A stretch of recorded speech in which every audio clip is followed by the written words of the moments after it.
Good day, everyone. So I'll be discussing about the head movement in syntax.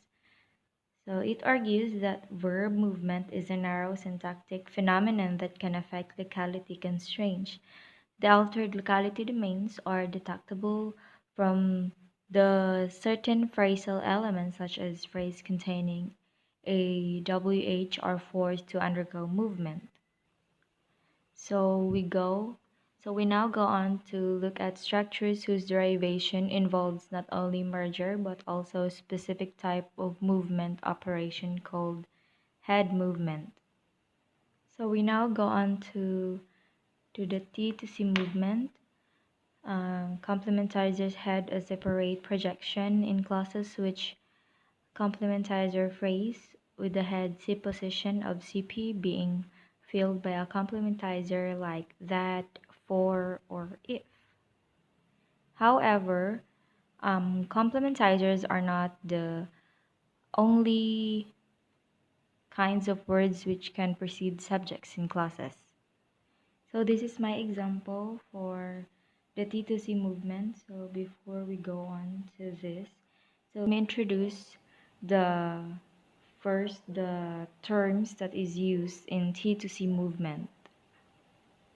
So first, the CP stands for complementizer phrase, then C is the complementizer, and then TP is the tense phrase, and then the PRN is the pronoun, T bar, and then tense, and then verb phrase, and then verb, and then pronoun.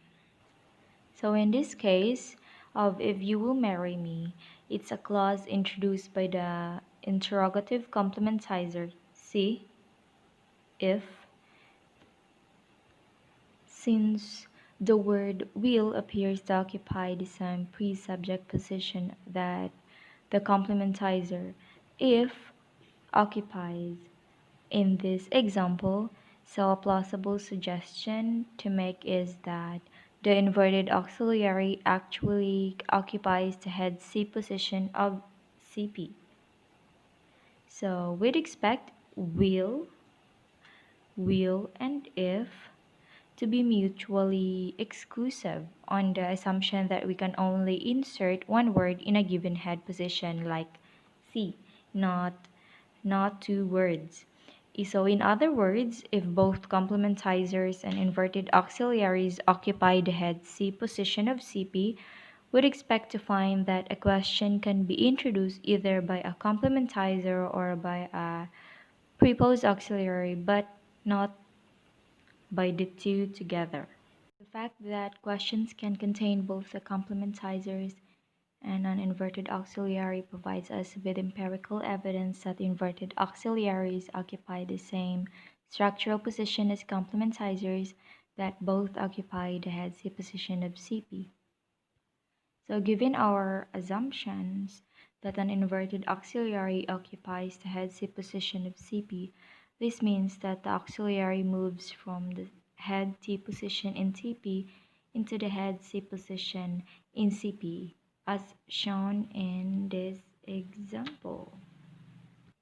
So an important question which is backed by the T to C movement analysis in this example is why auxiliaries should move from T to C in main clause question. So using a traditional metaphor, C is a strong head in interrogative main clauses in English, and that a strong C position has to be filled by an overt word of some kind, either a complementizer directly merged in C or an auxiliary which moves from T to C. So the TNS feature on the strong null affix in C attracts the auxiliary will to move from T to C in the manner shown by this picture that, as you can see, and the TNS feature on C is thereby deleted, as you can see, and it becomes inactive. So the result is the auxiliary will moves from T to Z to C. in order to satisfy the requirement of the TNS feature and the affix for the affixal null interrogative complementizers to have a present or past tense T constituent affix to it. So that's the first example of the T to C, and I will be give some other example of it. So this is the other example that we are going to do. So let me first draw a tree diagram.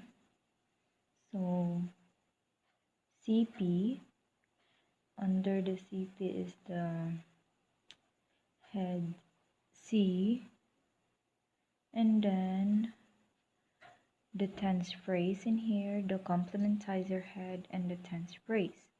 And then below in the tense phrase is the determiner phrase, and then the T bar, and then below in the T bar is the tense and then the verb phrase.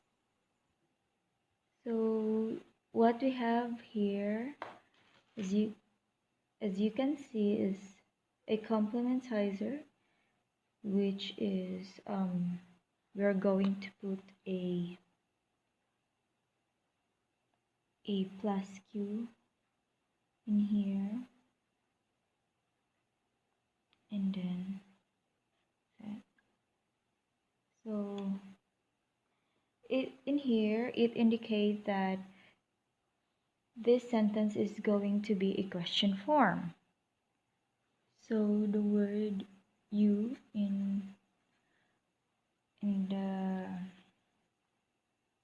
DP or determiner phrase, and then the word have here in the tense phrase or tense, and then the VP is seen this. So yeah,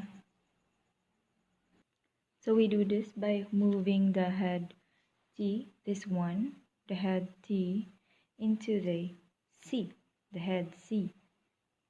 So we're going to do this one like that into here, move to C. So yes, so we will make again a diagram, a tree diagram, as same as this one. So same as this one, but the word have here from the tense, from the T, from the head T here, the word have will be moving in here from the head C position to make a question form. So we will draw it now. So first is the CP, the complementizer phrase, and then the complementizer, and then the DP. So, and then below in the DP is the DP, and then the T bar below is the T, and then the VP. So we will write the word. So we will write the word have in here. Have you seen this? So the head T here, T, will have a space because the word have here from this word, from this picture is moving into the head C. So this is a question form. So have you seen this? Have you seen this? So these two notations, this one and this one, are equivalent. So that's it.